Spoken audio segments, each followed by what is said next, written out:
Meh. So, it's nearly midnight, and I can't go to sleep. Mainly because there's idiots out there shooting out fireworks, and it's not even the 4th of July yet. I mean, what the hell's going on? Anyway, for those of you who saw my first video about my game room, I mentioned that it wasn't everything that I had. And considering the fact that I can't go to sleep right now, I figured it'd be the best time to show the rest of the collection.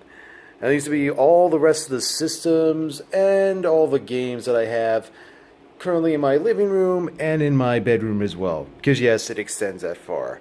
Of course, we may have a problem because we don't have any lighting here. So hold on one sec. Ah, that's very much better. So I guess we'll just go through a tour of the living room, so to speak, before we head over to the bedroom over there. But for starters, we'll start out with a couple of things that I've acquired recently, and I just haven't decided where I'm going to put them at yet. Some of you may have seen this already, the boxed Commodore 64 that I found in a thrift store in very good shape for about 40 bucks. Tested it out, runs like a dream. I even got a floppy disk drive, so I can use it for various disc games and whatnot.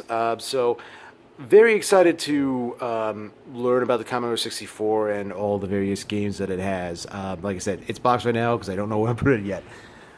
Another thing I recently got, this beast of a system, Virtual Boy, Nintendo's failed system and very early attempt at quote-unquote 3D gaming. Yeah, it's a hell of a unique specimen. It's basically a big visor thing, which you just put your eyeballs right to it and play to your heart's content with one of the weirdest controllers I've ever seen in my life. But there you go. And a couple of the box games up here, along with a game that's already inside the unit, and that means I have a good chunk of the Virtual Boy library because I only released about 13 games for it. So now we have over here, and it's with the second CRT setup that I have, along on top with the shelf of a couple toys I've acquired over the years, your Megazords, couple Amiibos, and some various video game plushies and whatnot. So, obviously the nice Sony 20-inch Trinitron has a whole bunch of stuff hooked up here, as we'll see shortly. So, we're going to go down here. The old classic original NES, the Sega Master System, the Panasonic 3DO, the Atari 7800, the Atari 2600, the Darth Vader edition, and something that was also pretty recent that I picked up, a NEC Turbo Duo RX. I used to have a TurboGrafx 16 over here, but I decided to get the Japanese version of said system, also with the CD unit attached. In fact, if I just press this up here... Oh wait, there we go. See, I'm still learning about the system. Yep, CD unit to play CD games. And I even got this thing modded to where it can play Japanese HuCard games and also American HuCard games. In fact, right in here right now, the Japanese version of Street Fighter 2, I believe, Championship Edition on the TurboGrafx 16. Actually runs pretty well. Or PC Engine, as was known in Japan. So there we go. That'll be all the systems over here. Now, stretch this out a little bit, and this is my main setup for the modern systems. Nice little 55-inch LG flat screen TV, I suppose. Now our systems over here. We've got the Xbox One, probably be the Xbox One X soon once that comes out. They have the PlayStation 4 Pro. Boy, I'm really talking about it tonight. Can you tell? The PlayStation 4 Pro. Still got the Wii U over here. And one of the latest systems come out, the Nintendo Switch. Which you could say I've been playing a lot of games on this, but it's mainly just been Zelda Breath of the Wild simulator for me. But given I love myself some Zelda games, that's not really much of an issue. So, before we head over to the other side of the room, there's one thing I wanted to notice is that one of the systems I currently don't have because it's currently being repaired right now is a actual Neo Geo. Believe it's what the AES, I believe. So essentially, Neo Geo is a pretty nice little arcade company. They made a whole bunch of arcade games. So they decided to make their own home unit system. And they did that with these giant games. And if you think the cases are big, hoo boy. If I can get the carts out real quick. There we go.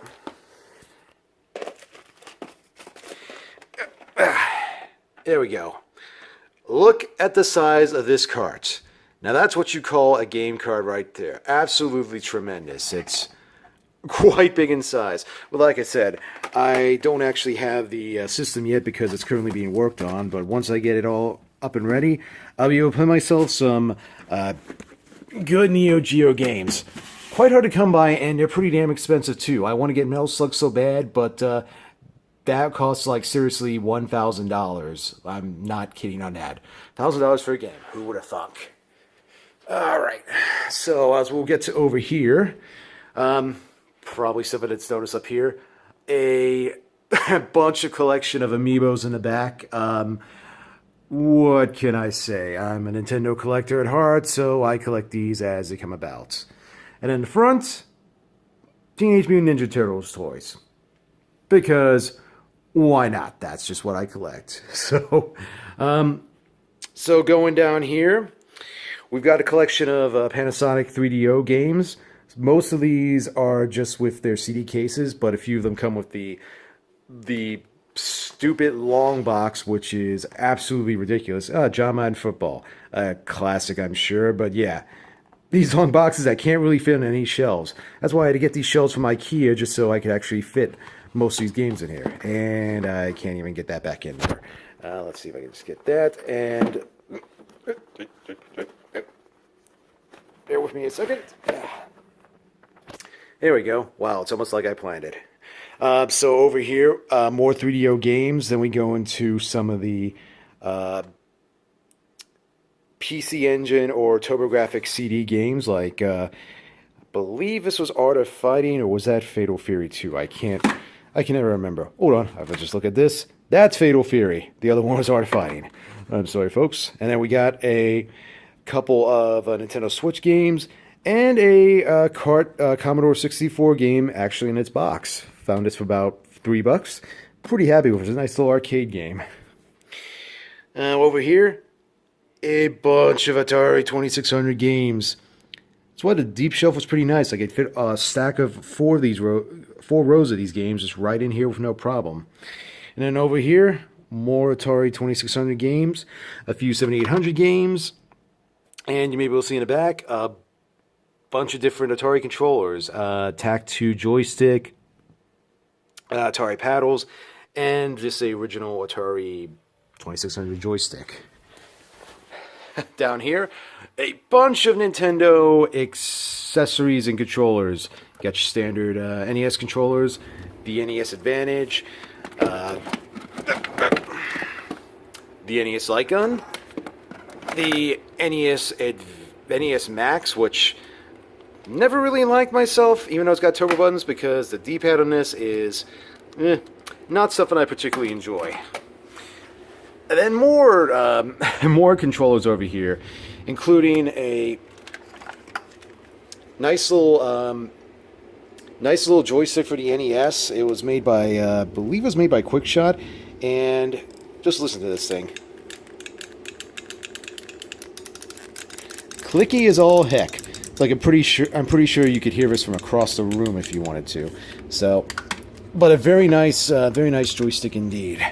So, down at the bottom right here, we've got a collection of PlayStation 4 games, a few Xbox One games, and then some Mostly Wii U games over here. In fact, all Wii U games over here now I think about it. Now for this other shelf that's right up here. So we've got some Mega Man's trading in the corners. A couple PlayStation 1 games, specifically Lunar, Silver Star Story, and Lunar 2. I just absolutely love these RPGs, and these are all complete and were kind of a hefty price to get, but I was happy to get them. This weird PlayStation 1 controller that's just like all the buttons are in one hand, basically. I haven't really gotten a chance to try this out, but it's just a weird design. The Sega Nomad, which is basically a portable Sega Genesis that you can play on the go. I say play on the go, but the battery life is so poor, you probably get like 2 hours out of it before the thing dies and you need batteries again. One lone box Game Boy game, because I don't really see these too often. And I believe these were a couple of... No, this was a game for the Odyssey. And then we got two games for the ColecoVision. I just found these at a thrift store for like $2, and I don't even have a ColecoVision yet. That's one of the few systems I still don't have, but I'm hoping to get one pretty soon. So I need to really scale this back a little bit. So yes, the NES collection, something I've been collecting now for about almost 2 years now. I couldn't tell you how many games I have in total, but I know the collection is at least over 500. I started right away with getting 450 of these games for $1,500, and I've just been slowly adding them as they come. Some of them for a pretty good deal here in Vegas, but yeah, so I just need to scan out here. Yes, all the glorious, glorious NES games. But it's not strictly all NES games. We've got a few Sega Master System games like Vigilante right here, including a game. I forget the name of it exactly, but it was a game card that you could plug into the Sega Master System. Only the first editions, though. Second editions, they didn't even have them at all. We got loose Intellivision games that I don't have boxed. Frogger, that's a nice one to have. Yep, definitely a lot smaller than the Atari 2600 versions. And then these big ones over here, we've got are the Atari 5200. This is another system I don't have. I had one before, but the system just stopped working. I couldn't get the control ports working, so I had to get rid of it. So I'm trying to find another 5200 eventually. But yep, so I got 5200 games as well. So now we have to go into the bedroom because obviously there's a little bit more. There's quite a few little accessories that I have that I haven't been able to find. For instance, or put in place. For instance, we've got this an Atari SC1224 monitor, which does hook up to the Atari ST that I had in my living room. It works perfectly, works a treat. It's just I don't know exactly where to put it because I'm kind of out of space, but I don't want to get rid of it either because it's a very nice monitor. So over here, just got a basic TV that I got from the Base Exchange about 4 years ago, but it houses one particular system combo that I got about 6 months ago, and I was surprised to get. This is the guy right here. The Atari Jaguar and the Atari Jaguar CD, the last system made up by Atari before they just went away because they didn't have enough cash to stand on. Quite an interesting system, and in fact, it was, like I said, Atari's last foray into the system market, and I'll give him points for trying, but the system's ultimately not very good when it comes to games. A lot of not so good games here. Quite a few good ones like Tempest and Raiden, which I have right here. And the Jaguar CD, oof, boy. What's the good thing for a system that doesn't have a whole bunch of units sold? I know, let's get an add-on that very few other people would have. Especially one that works, but luckily this system, the Jaguar CD unit does work. Still can't believe I only paid $60 for these in box, so it's kind of amazing. And also the controller. My God, what a beast of a controller this is, and a number pad, which is absolutely useless in my eyes. But now, as we go over here to the extra shelf and that stuff, right in here, if I can get this open, this is just a set of floppies. These are for the Atari ST that I had in my that I have in the current game room. A loose collection of Japanese hue cards in this lovely little hue card holder that was 3D printed out by one of my friends. A very nice piece of work. Thankful to have that. We got a box set of Atari Jaguar games, all in their box protectors because I want to keep these protected. They're kind of fragile.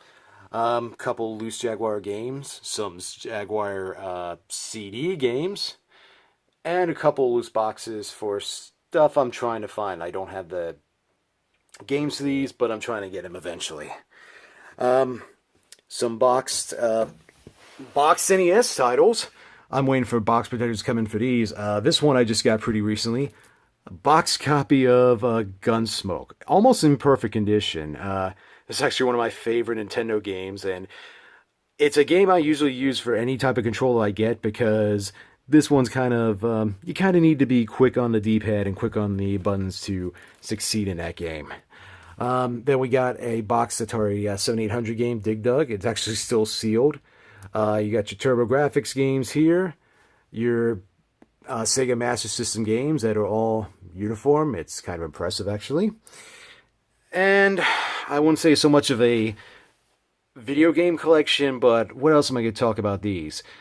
Just a random collection of loose VHSs from various stuff, the Turtles movies, some wrestling videos, promo video for the N64, a couple loose Super Nintendo boxes I'm trying to find the cases for, and a bunch of Teenage Mutant Ninja Turtle VHSs.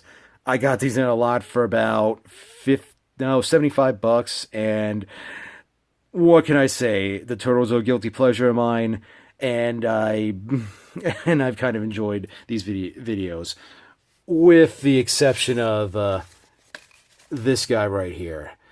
I can't believe I actually enjoyed this at one point in time, but that's a story for another day.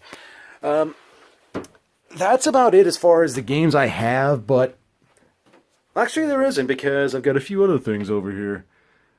On top of the box Sega Genesis up here, we've got, this is pretty much just a collection of Atari ST games in their boxes, and quite a variety of different box types. I mean, you got some like Chess Master here, which is like in a record sleeve itself, and you got all these different size boxes. You got Operation Wolf in a small box, Rocket Ranger in a different size box, Wheels of Fire.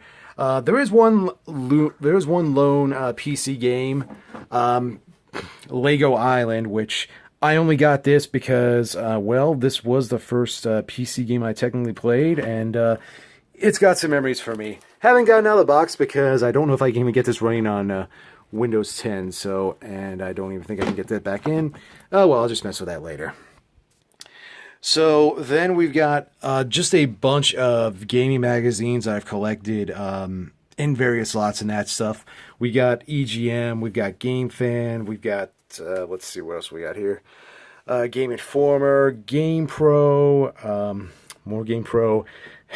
The Insight Gaming Magazine, which I think only lasted for a year and was pretty bad at the time. It was like sold at 99 cents for the first issue. That really shows the quality, I guess. PlayStation PSN Magazine, some other PlayStation stuff, and Ultra Game Players, which I believe one of these. Nope, not that one. Nope, I thought I had one that I used to read a lot when I was a kid, but I don't have that one. Oh well. Down here, a bunch of Nintendo Powers. It's pretty much, I believe, from 1991, from 2000, with some various holes and gaps around. Some of these I just inherited from back home, and then others I've just slowly collected and that stuff. I want to get like pretty much from when it first started at 88 all the way up to 2000. Because like past 2000, I kind of really got out of magazines, but the Nintendo Powers, they kind of hold a special place in my heart, especially the stuff from the N64 days, because I pretty much like to read those quite a bit. And then down here, just some various other gaming related stuffs. Brawl in the Family webcomic that I like, some Zelda books, stuff from Mother 3, a bunch of various game strategy guides I collected, some from the N64, some from PlayStation, some from fighting games, all kinds of stuff. And then a bunch of Atari ST program manuals over here, including this bulky thing for the mouse. Not a very good mouse, but it was the 80s. What are you going to do? And I guess for the last piece of the collection, a replica Hylian shield and the Master Sword, of course. But this is not the real one. This is only foam. So, what are you going to do? So, yeah, that's about it as far as the gaming collection goes. That's truly everything I have now. Don't remember if I said the count from back in my last video, but last I counted, I have over 3,100 games now, and I couldn't even tell you how many systems it is. I would say over 20. Could be getting to 30. I can't really tell at this point anymore. So, yep. That is the collection in full. I hope you enjoyed. At least it was a shorter video this time, so I better not ramble on too much. So, thanks for watching, and happy gaming.